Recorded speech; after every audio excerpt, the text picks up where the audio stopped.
So usual rundown, Akil goes first, I'll intro him, then we'll bring you in, Ashley, and we'll try and ask you some sensible questions, but not always guaranteed.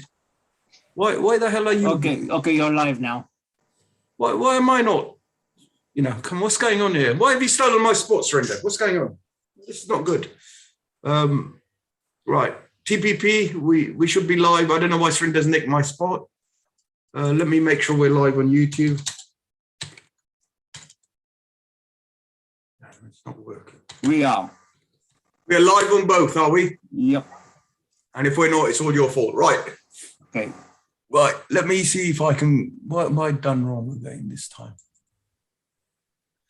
Right, good afternoon, everybody. Good evening, and maybe good morning when you're watching this. So, welcome to the weekly Property Professional Show. A really good one for you, as always, but even better today. Got a super speaker, but you'll have to wait. I'm going to get my 50p's ready.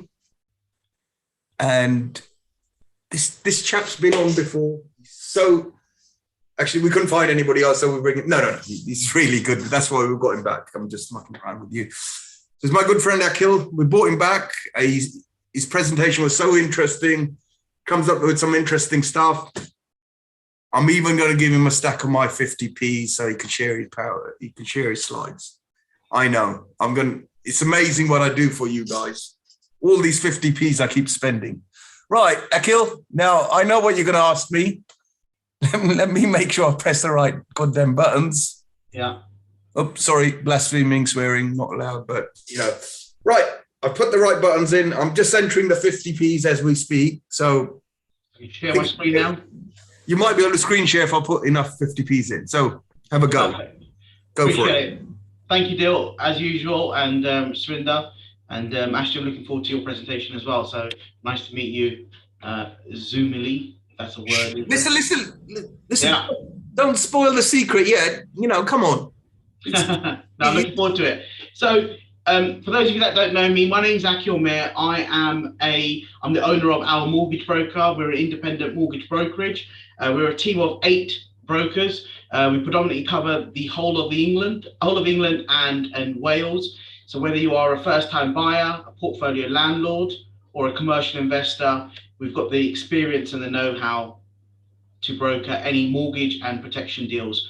So whether you're a first-time buyer, portfolio landlord, or a commercial investor, we hope that we can be of support to you. What I'm going to do is just share my screen with you. I'll just share this with you. Can everyone? Yep, we can see that screen. Yep, we can see it. Perfect, great. So as I said, the company name is Our Mortgage Broker. It says what it says on the tin. We are a whole of market and we're an independent brokerage. We are directly authorized by the FCA. So on the first screen here is the company name, the company logo. For those of you that are tech friendly and of millennials, you might see a QR code on the bottom right. Feel free to take a picture of that QR code. That will take us directly to our lead source, and that will be a conversation where you complete the fact find or the initial inquiry form. We will then arrange a call with you to go through your mortgage and all protection needs. For those of you that are, a bit more old school, you can also contact us on the telephone number, email, and or visit our website for more information about ourselves as a company and our services that we provide. So, as I do each and every week, I provide a marketing update around where the market stands as we stand. So, the housing market has been very, very buoyant throughout 2021.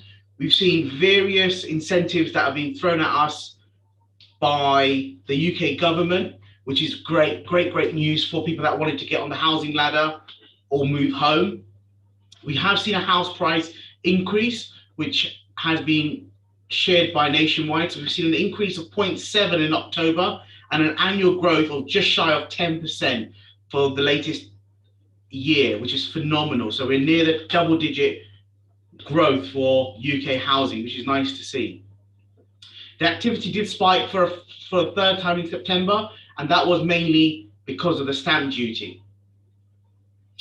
First-time buyers have regained a competitive advantage with the stamp duty ending. So for those investors that wanted to scale and buy further properties. Because of the stamp duty holiday ending, it now allows first-time buyers to potentially come back into the market and not having to pay over the odds.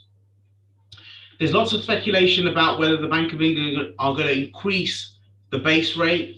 Who knows when it's going to happen, but it's clear to say that increase is very much in the near future. My personal opinion is we'll see a rate increase in either January or February of next year.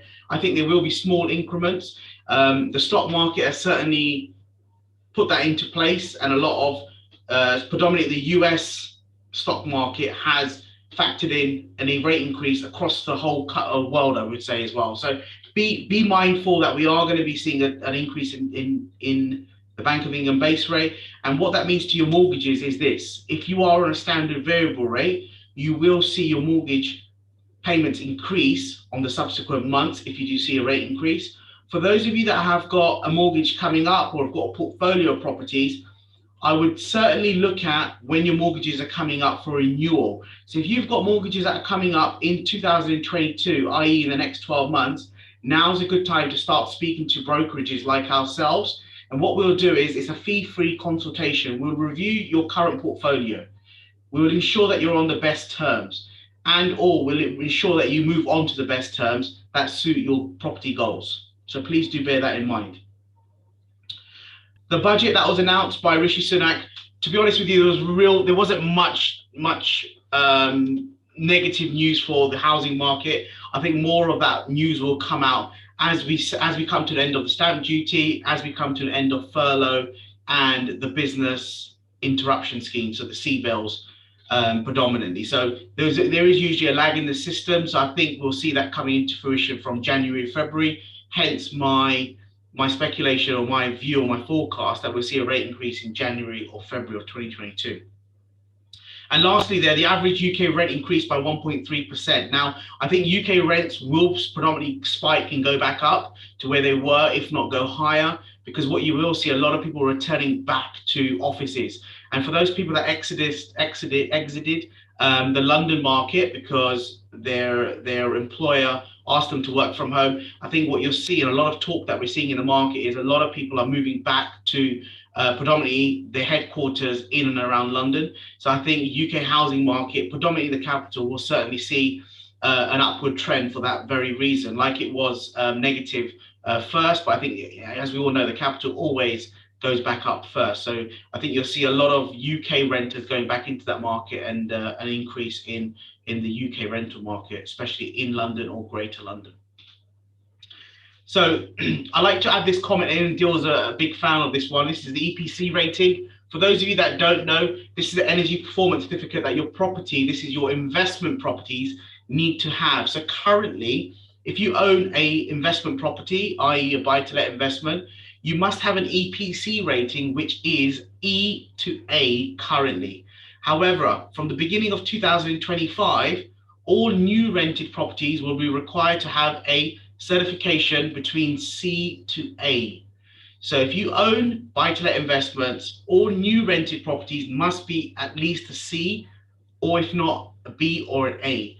For all existing tenancies, you've got up to 2028 to convert, change, make the modifications to bring the EPC rating to a C, to at least a C rating. So this is potentially another ticking time bomb.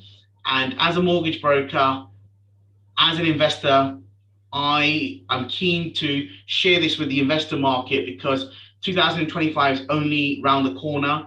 Don't take it for granted. Ensure that you've got the relevant energy performance light bulbs. Make sure you've got the right boilers, the right windows, and so on. So help yourself and make sure that you get the ratings in place prior to 2025, if not 2028. Worst case is you just simply won't get a buy-to-let mortgage. So that's the worst case.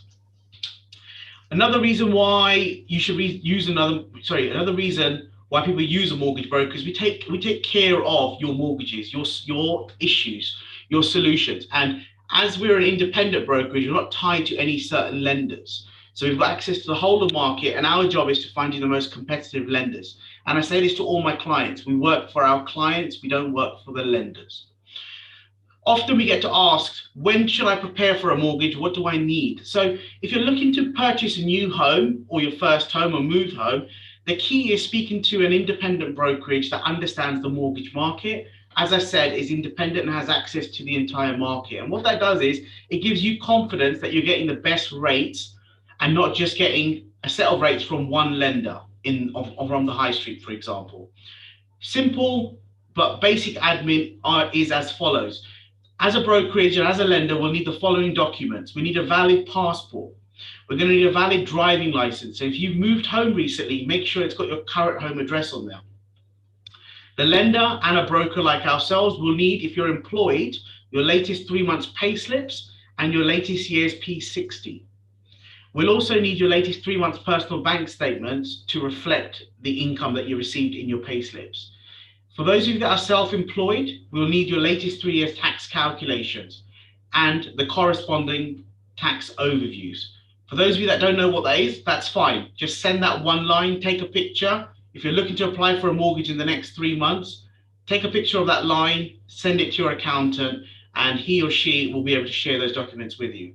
And if it is a purchase, we're going to need an audit of the funds. So we will need a bank statement to reflect the proof of deposit. That's just general admin that we will need to apply for any type of mortgage.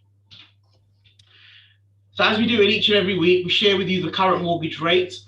Good news is there hasn't been much change whatsoever. So if any of you that are watching me again or listening to me from last week, the rates are exactly the same as they were last week. So top to bottom, we've got HMO buy-to-let rates in a limited company. They're very, very competitive. A lot of people are moving into HMOs over the last few years. So rates start at 2.89 with a 2-year fixed product with a loan to value of 75%. For those of you that are looking to buy your first buy-to-let or your next buy-to-let, personal name rates start at 1.14. Again, 2-year fixed at 75% loan to value.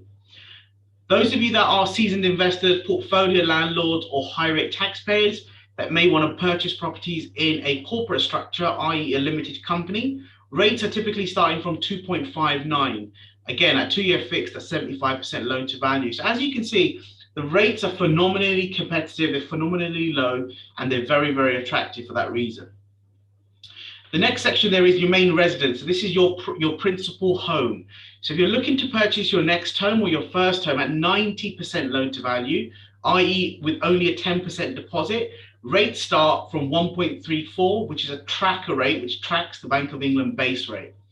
For those of you that have got more equity or a higher deposit, i.e. a 60% loan to value mortgage or want to mortgage at 60%, rates are starting below 1%. It's phenomenal, but 0.84 likewise, which is a tracker product. So, as you can see from this slide here, rates are extremely competitive. There's plenty of money in the market and lenders are willing to lend. So do get in touch with us. As I said, if you've got mortgages that are coming up for renewal in 2022, do contact us. Let us look at your portfolio of properties. Let us review your current home mortgage. There are no charges. There are no fees. If anything, we'll just give you the reassurance that you're on the right rates and you're doing the right thing. My last slide here is, as I said, we've got the contact details here once again. So please do take a picture. Do get in contact up with us. We're open 7 days a week. We do work for you and we don't work for the lender. I want to leave you guys with one quote, and I'm going to be doing this on a weekly basis. So the quote here is, you don't wait to buy a property, you buy a property and wait. So if you can digest that, it's all about the long term. You can't time the bottom of the market. And I speak to a lot of clients that are trying to time the bottom of the market. To be honest with you, I'm not sure how you can use any metrics to do so. It's a long-term game, but if you've got the right power team around you, ensuring that you've got the right advice, you'll always be a successful property entrepreneur. But that's enough from me. I hope that's been useful. If anybody's got any questions, as I said, reach out to me on telephone, email, and or on social media, and we'd be delightful to support you guys. Thanks, Dil. Akil, a couple of questions for you. Sure.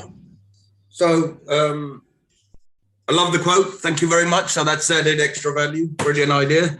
Am I right in thinking that you want to start your mortgage thinking of at least 6 months before you're looking to buy, or Remortgage.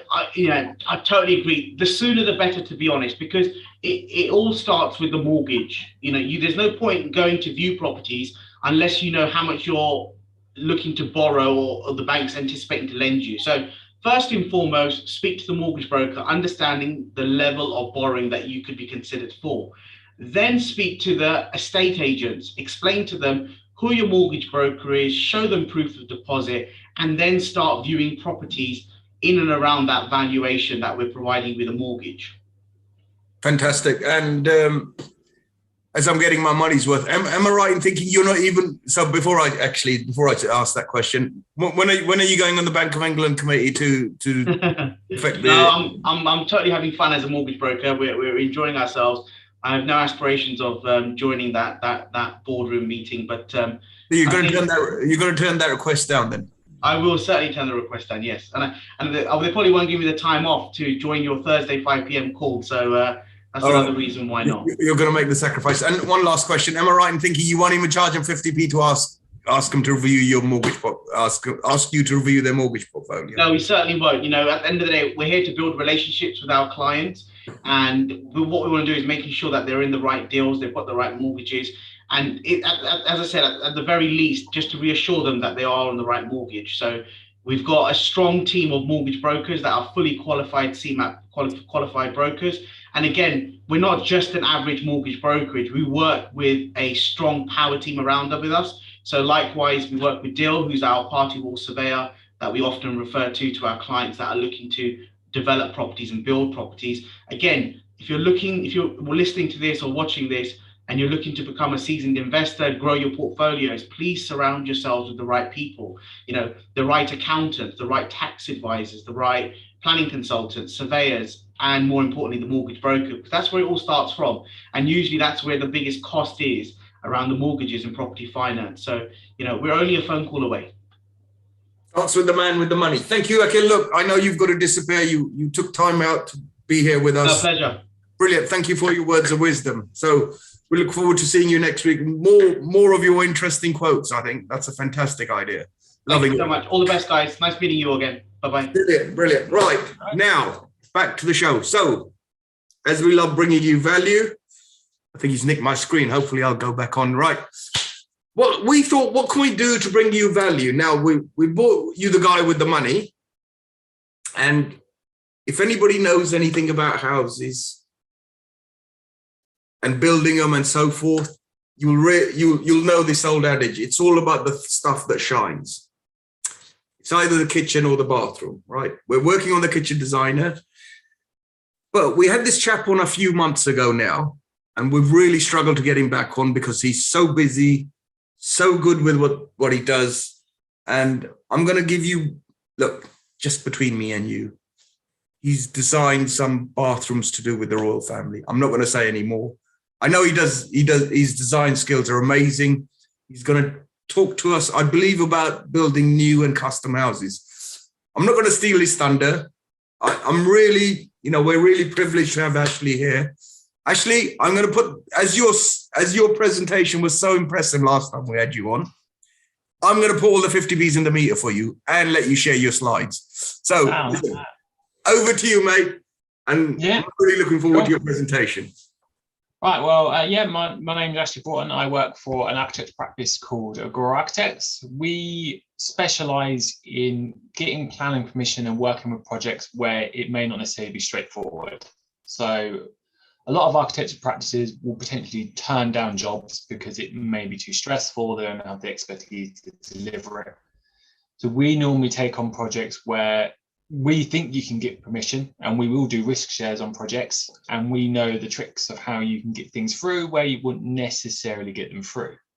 So that's going to lead on to something that's being pushed quite hard at the moment, which is custom and self-build housing. So I'm going to share my screen so you can see what I'm talking about, which hopefully works first time. You see all that okay? Hopefully you've got a slideshow. Yeah, fantastic. Well done, Ashley. I might have to give you a gold star for that. Well done. Yeah, look at that. It works first time. Right. So Custom and self-build houses. There's a lot of confusion about what actually is a custom self-build house. A lot of people think that that is someone who just wants to build their own house and it doesn't work for developers. It's not actually the case. You can do a self-build site of 160 houses. It's not a problem. It's just understanding what it is that makes it a self-build. So what is a self-build? A self-build is anything where an end user can have a say on what the building may look or be like. So that can range from them designing the entire house themselves, which is what a lot of people imagine, down to a few internal options. I mean, you could go as far as say as even offering kitchen options could be classed as a self-build. As long as there is an element that they can control themselves, it's fine. Now, the beauty of, well, I'll get into the planning side a little bit more in a moment. But the rules are about to change quite heavily. So there's a paper that's been issued to the Prime Minister about 2-3 weeks ago. And this is basically changing the rules in where you can build self-build. So what they're trying to do is relax the rules quite heavily so that you can build self-built houses where you wouldn't get a normal plan application through. You can also now rent them, which is fairly new. So you can now build a self-build house, rent it out to a client, and that still counts. Before they had to own it, now you can rent them out as well. So plan permission wise, as long as you list it as a self-build house at the start, that increases your chances of getting planned quite a lot. Now, from what I've read in the review that the Prime Minister is doing, which is called the Bacon Review, they're looking to basically change the rules so that you can get planning permission not anywhere, but pretty much anywhere you wouldn't normally get a house. So someone's back garden where you've been refused in the past for a house, if that was to go through as a self-build, you could potentially now get it through. And so it really is opening the doors up for sort of back garden development and infill development where normally you wouldn't get it. So places like the countryside where houses are typically worth a lot more, you do tend to struggle to get houses through because they don't want it. They want them in city centres, towns, and stuff like that. This now allows you to pit big one-off houses in the middle of the countryside under this new term, which is the revised self-build policies.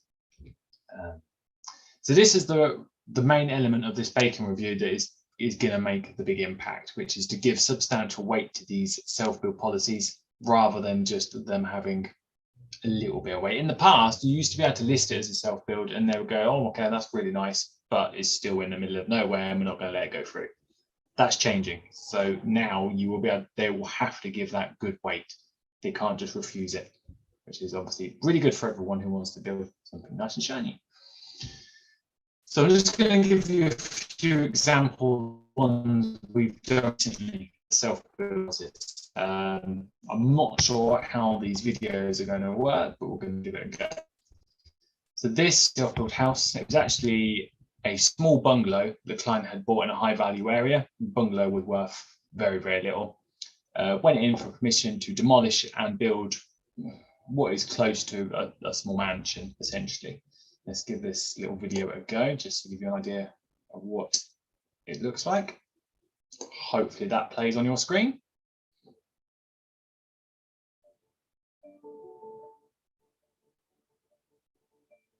And when we do plan applications, we try and sell the quality of the design, which will help. Self-build, there is a requirement that self-build properties have to be reasonably high quality. Doesn't mean they have to be expensive and crazy like this house. This is just an example of what they could be like. I'll let this video finish before I move on. Hopefully is this video playing for you guys? Okay. Yeah, actually, magic. It's taking up a lot of my 50p, but video is fantastic. Cool, right. Don't worry, I'll put the extra 50p's in for you. Yeah, you keep paying, Welcome back, everyone. This will be the direct sequel of the previous. It's moved on to another video in the background. Let's give it that. Right, there we go. Okay. Just out of curiosity, so this is the size of a house you can get through on self-build. So normally, when you go through to planning, they will try and restrict your size. They don't want to see ridiculously oversized properties in the countryside, but under a self-build, you can. So this house, for example, has got both an indoor-outdoor swimming pool, a spa, home cinema, the lot. This is actually going to be an Airbnb. So even though it's going under a self-build, it's actually going to be leased out as an Airbnb. So he's getting a very good return. I can't share the return, but it is a very good return that he's getting on this Airbnb. Here's another example. I'm not going to play the videos for all of them, but if anyone wants to have a look at the videos, they're online. So this is a similar one. This is a self-build. Now this is a merger of two clauses that help. So this is partially a Class Q. So a Class Q is when you have a dilapidated building or a barn in the countryside. You can request that that barn becomes a house under a Class Q application, which is permitted development. So it's not planning permission. So it's very hard for them to say no. Providing you tick the boxes, you can do it. It's not enough. You know, they can't say no. You can then sacrifice your Class Q for a self-build and build whatever you like, which is a brilliant little sort of sideway through planning. So normally you would never get this through, but because it's a Class Q and a self-build, you can. And again, floor plans, if anyone is interested, we can sort of give you an idea of the scale of this dwelling. So this is a around about 700 square meter home. So it's a fairly substantial home. And another example, the slightly smaller one. This is actually an infill dwelling, but it's still a self-build, so therefore can be built sort of any way you like. Like I say, slightly smaller, but still very, very nice. A lot of you are probably thinking, okay, well, what about more traditional housing? Sort of, if you're not into building the big one-off housing, can I do a few of these sort of in a more traditional manner? So yes, you can. They don't have to be big one-off housing. It does help, but it doesn't exclusively have to be a luxury home, as long as the standard of architecture is quite high. So these are a cluster of 3 self-built houses. Glass, very different to a standard brick house. They're fairly cost effective to build. In this particular case, we actually registered these as a self-build, got permission, and then withdrew the clause for them to be a self-build, and they let that happen. So you can remove the self-build clause if you really want to. It takes a bit more time. This came down to more the lender wanted the clause removing rather than the builder. The builder was fine with it, but you can remove it if that's a problem. Same development, just a different plot. And you, like I said before, these can be applied to big schemes. So it's not just 1, 2, 3 houses. This is a cluster of 12 self-built houses we're doing. Fairly traditional, nothing crazy. I mean, there's 4 house types. There are repeats in the site. And again, that is on this particular one, because we give them an option on the roof color, that's still classed as a self-build. Even though it's such a minor element, it does count. So yeah, you really can find ways through this. And like I say, under normal situations, this wouldn't get plan permission. So this little clause does help fight your way through. Site plan, just to give you an idea of what the 12 would look like. Again, this one is a development of 12. These are sort of high-end properties. There are 12 very similar properties, so it's still a development. We have 28 on site, but only 12 of these are the high value ones. The other ones aren't classed as self-build. This is sort of a mixed development, just to give you an idea. So this Bacon review, which I'd highly recommend you give a read, because it's going to come into effect quite soon. And it's all online. I can share that with you. The principle behind it is they want to see up to 51% of housing in the next 10 years become self-builds. So they really are going to put a lot of weight behind this. So much so that John Lewis have actually started a housing development company. So John Lewis are going to be joining the bandwagon, and they've pitched that they're going to be building up to 10,000 homes in the near future. And I believe they will be self-built along that sort of pattern. A little bit of information about me if you really care, and our contact details. And yes, if you've got any sort of questions on how this could help your particular project, please fire away. Actually, I've got some questions. Fire for it. I think Surinder might have some questions as well. No, fascinating. I'm a little bit almost speechless that you've let the cat out of the bag almost. But so for the folks that are listening, and especially the ones on YouTube, like, share, and pass this one on, because this is a piece of nugget that I think both me and Surinder have sort of missed completely. We have a lot of planning guests on the show. just to re-emphasize. It's- Go on. So I'm quite fortunate. So the guy that wrote this, which is MP Bacon, he is actually our MP. I literally live about 10 minutes down the road from him. So that's quite helpful. I've managed, I mean, I've literally got it in front of me. But that's how I've managed to find out so quickly. So it will become more public knowledge soon. I suspect it may come in and then get adapted quite quickly so that it limits the size of housing. At the moment, there's no limit about how big you can build a house. I suspect that will change. Yeah.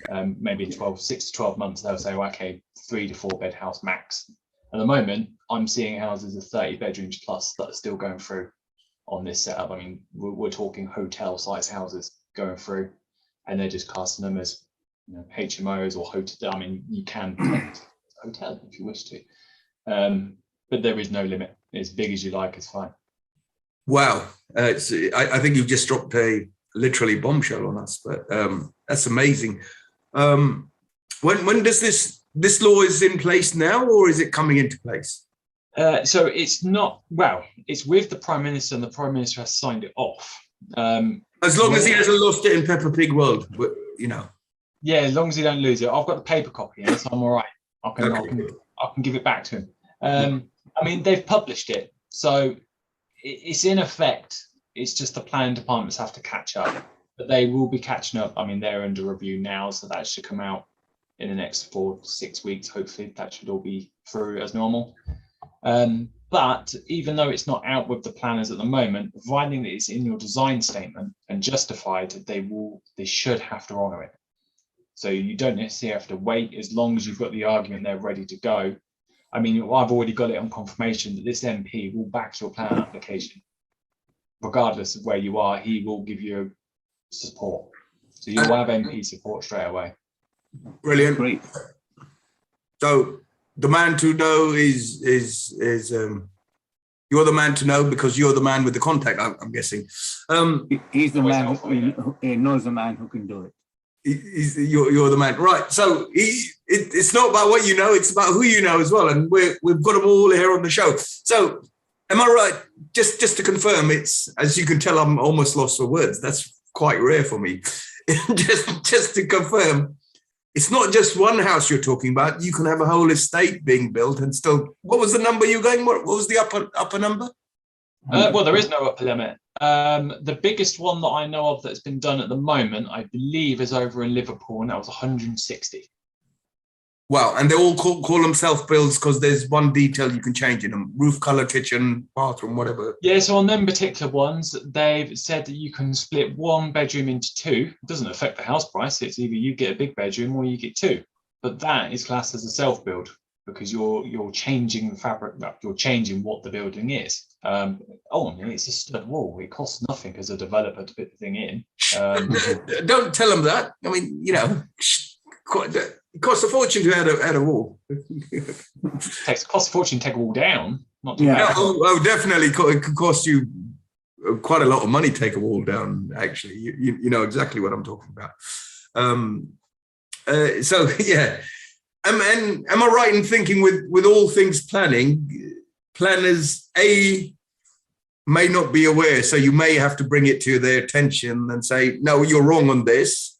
And secondly, when planners don't like it, they try and sort of cut the law down and bring in stuff like Article 4 and get rid of it. The planners, I mean, it does depend on what planner you get. I mean, if it's over 12 houses or 10 houses, I believe it is, you have to have a senior planner. So that's set by the government. So you'll get an experienced planner, which is brilliant. If you're under 10, you get a junior, and these tend not to know the policies very well. So unfortunately, they won't help you. There may be something that lets you get that house through that they're not aware of, and that's up to 10. So it's not ideal. So sometimes you do have to educate the planners, which is where that's our speciality, if you like. We know the outside of the rule book, and we will throw it at them, and we will win, and we will beat them down. And it does often come to the case where they will hold their hands up and go, okay, I didn't know that, which is a little bit embarrassing when they are the people that are meant to be imposing the rules. But I think that's quite rare, actually. I've never seen a planner admitting they're wrong. Not that we don't like planners, nudge, wink, and if any planners are listening. Anyway, someone's got to do the job. I don't know where they find the people, Someone's but got to do it, that's for sure. yeah, I think they're next to parking ticket guys. They're just the next lot of. Anyway, sorry, going off topic. I'm going to get in trouble there. So did you just say that it's the bigger 12 plus means a senior planner, and that's a good thing? Yes, if you get a senior officer, they have to have so many years experience and they tend to be a lot more switched on, to the point where it kind of raises why you need a planning consultant. I mean, they are good, they are very helpful, but a senior officer should know the rule book. A junior officer, not so much. So that could be where, a specialist architect or a consultant may know a particular rule that the plan officer doesn't know about. So it's just finding that one policy that gets your house through.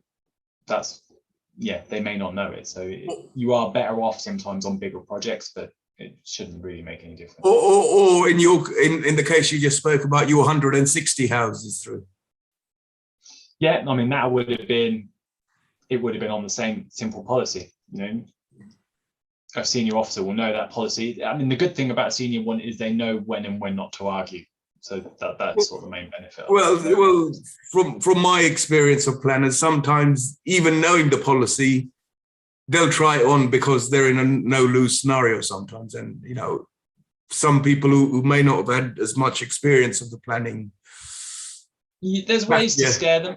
Okay. I mean, we know a few tricks to scare them a little bit, make sure they do what they should do. I mean, their ultimate fear is going to appeal and be made look silly, and just to always remember that is a weapon you can use against them. They don't like appeals and they don't like losing and making themselves look silly. Yeah. Look, I unfortunately I've had too many run-ins with planners, more than I'd like to go back into.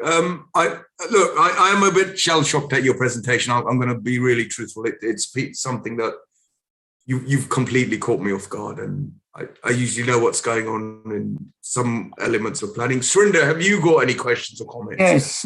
Can we apply this self-build to, demolish a house and rebuild one?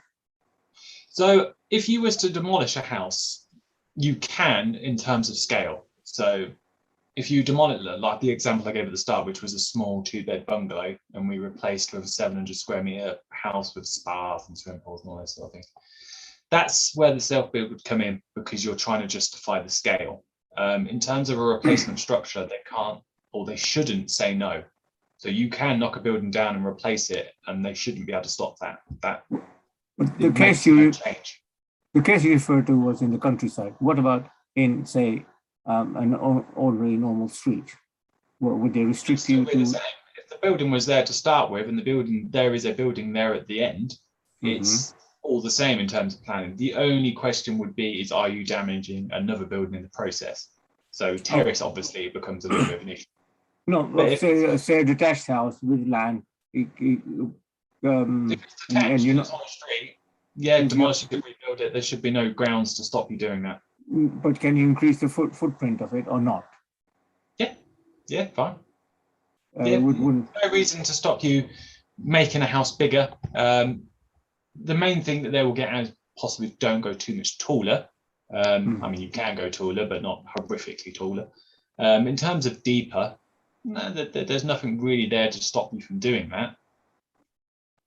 Just the light access for the other houses next door. Well, there is actually no right to light in the UK. It's one of them sort of claims. So what is this 45-degree angle rule? Yeah, I mean, what they'll try and claim is the house has a right to light. Actually, there isn't really a right to light in the UK. It works slightly different with tower blocks in that you can't put a massive tower block next to a house, but it's not so much a right to light, it's more of an overdevelopment policy. But they will try and throw that at you sometimes, that, actually you're blocking too much daylight from next door. There's not a concrete policy to support that. You can argue it. Well, can you succeed in that argument, or would you have to? Yeah, we've done it multiple times. So sometimes you do have to negotiate with them and maybe tweak a little bit, but there is no real policy to stop you from doing that. The one thing they will ask you not to do is to block daylight for like a primary room.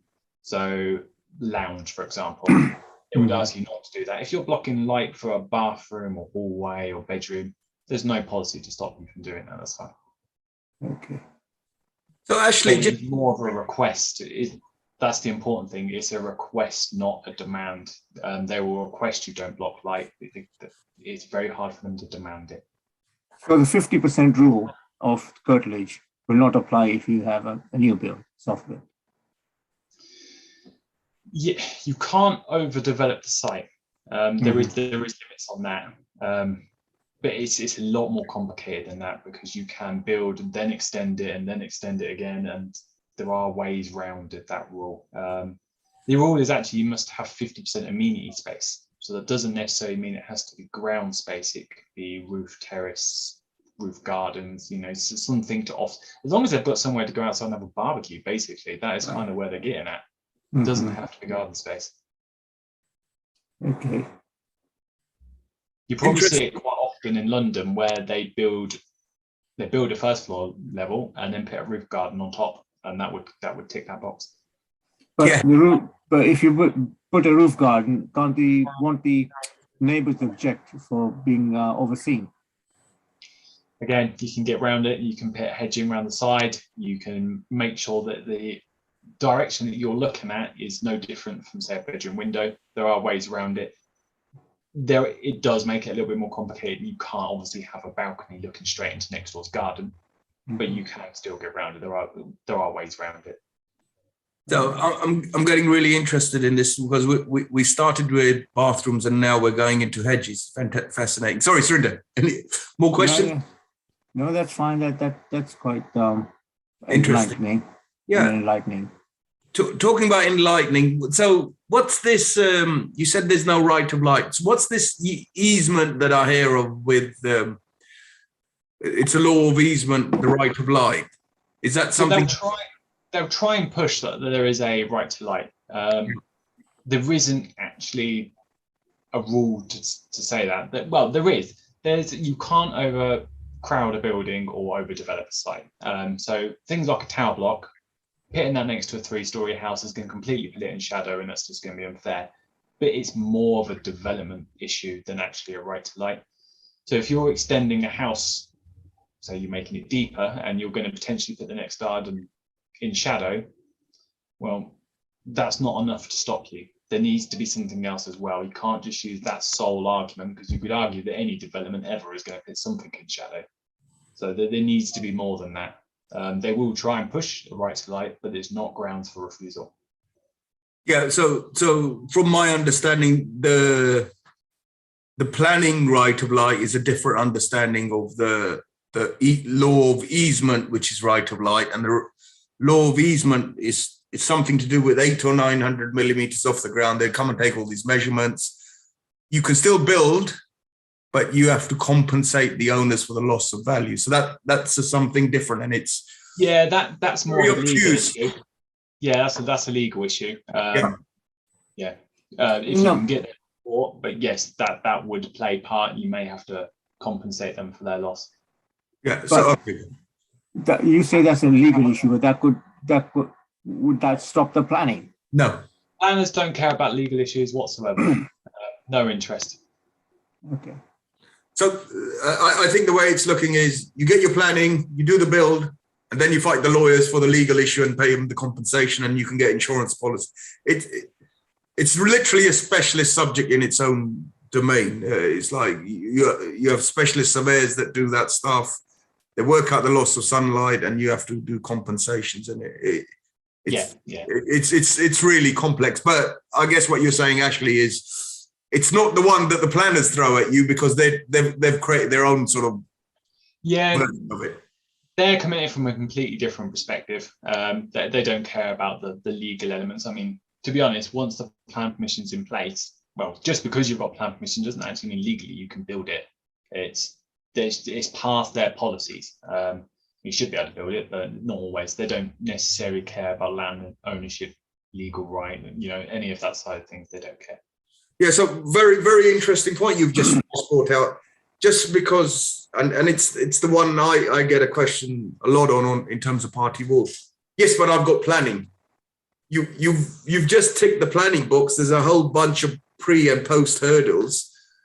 Just because a mistake we see quite often is people getting plan permission for something that doesn't pass building control or building regulations, because they also don't care about the building control side of things. So yes, you can get approval for it. Doesn't mean building control let you build it. So you do need to consider both at the start. And the most common example I would know of that is fire escape windows. Planners don't care about fire escape windows. Obviously, building control do. Really?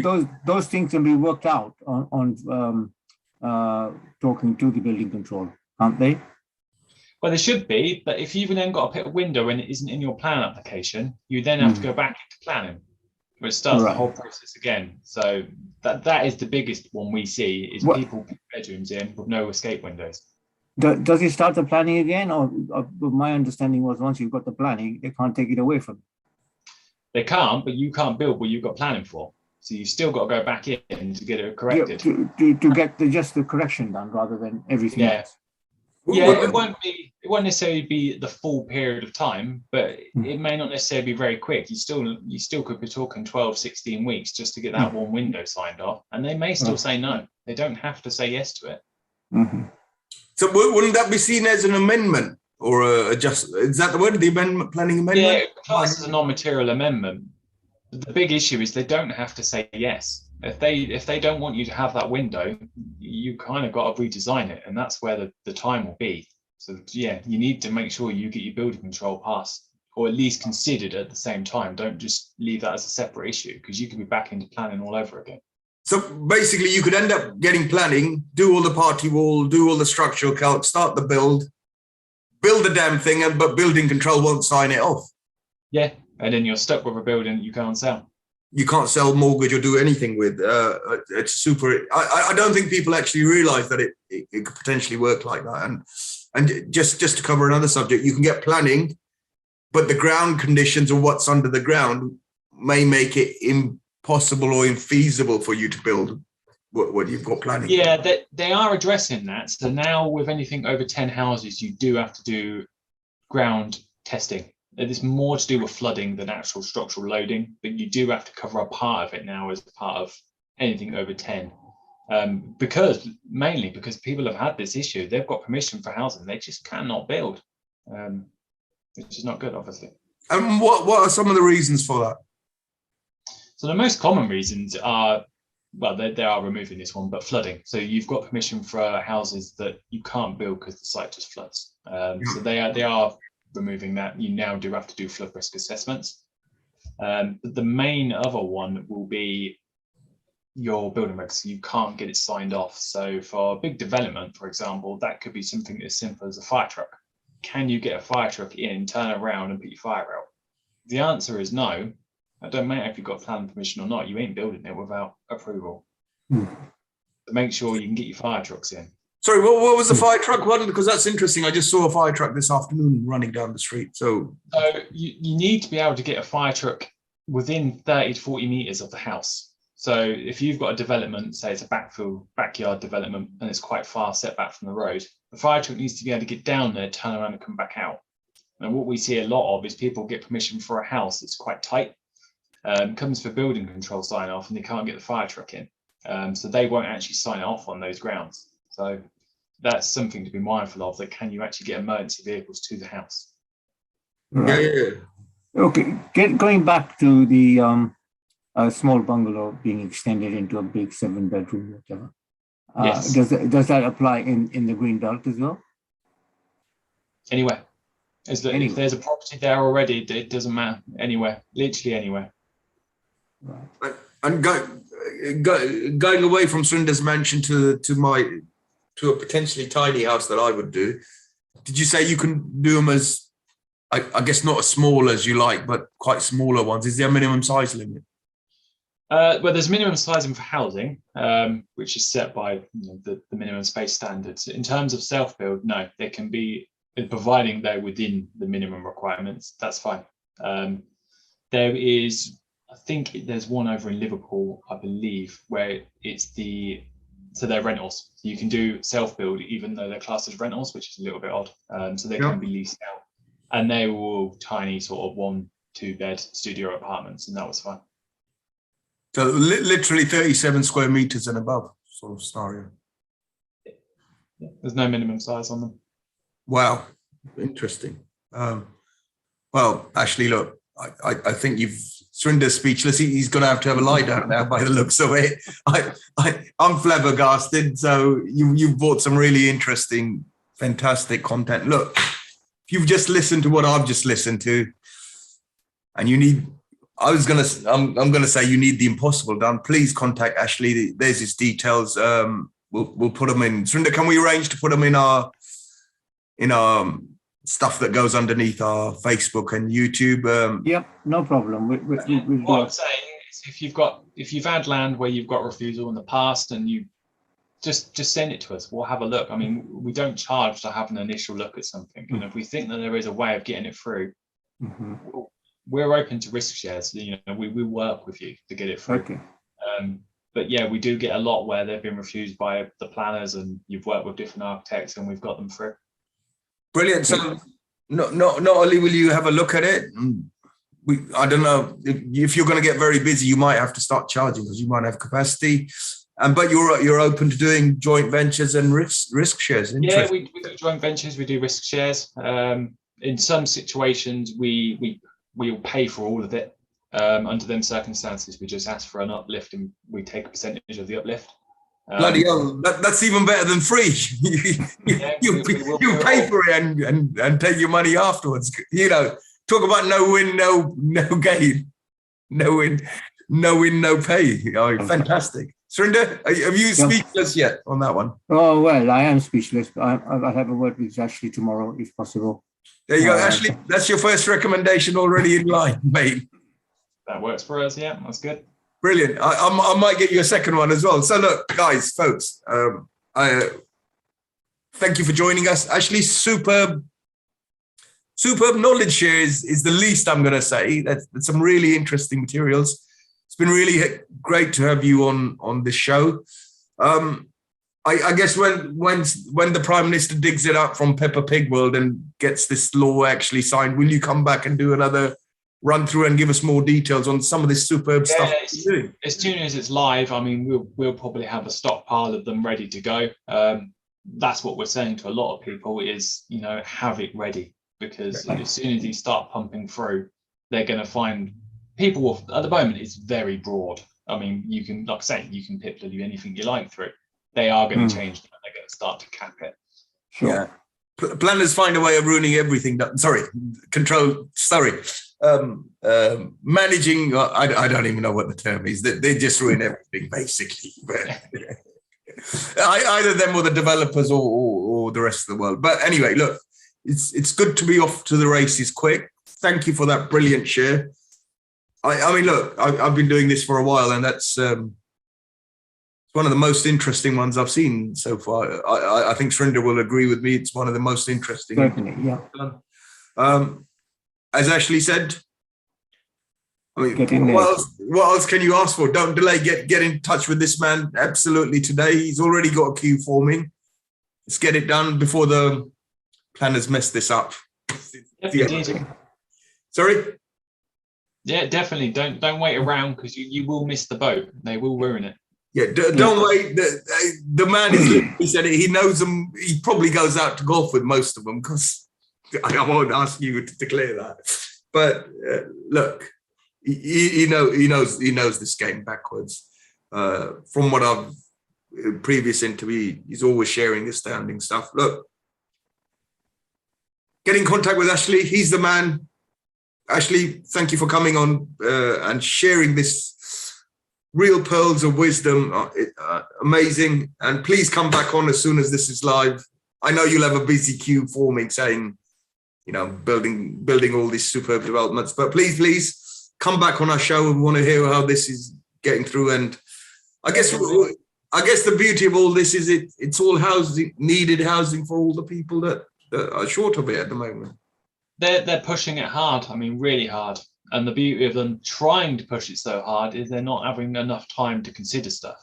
So they're just being really vague with what they're putting through, which is brilliant from a developer perspective, because they're not putting restrictions on anything. Mm. So whether you're a developer or you're building a tiny home for your caravan, well, instead of your caravan, as we see, get in touch with Ashley. He's the man.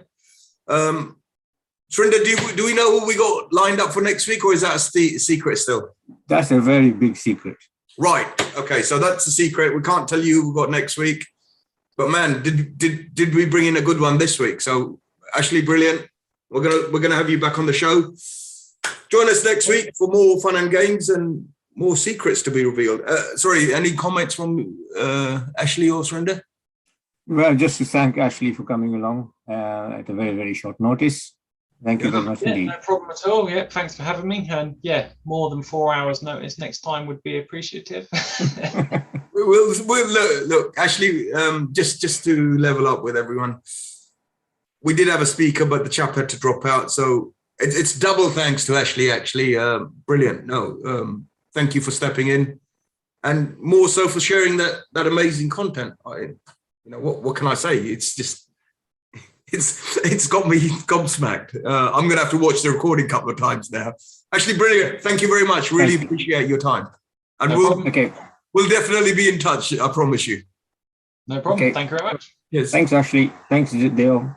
And to all our regulars, we'll see you next week. Don't miss it. We're going to bring you some more fantastic stuff. I mean, this show keeps getting better each week. I'm going to have a lie down now. So I'm going to have to go and get more 50p's. I think they're running out at the bank. Right, folks, that's enough. We're going to have to go and do some other work now. We'll see you guys next week.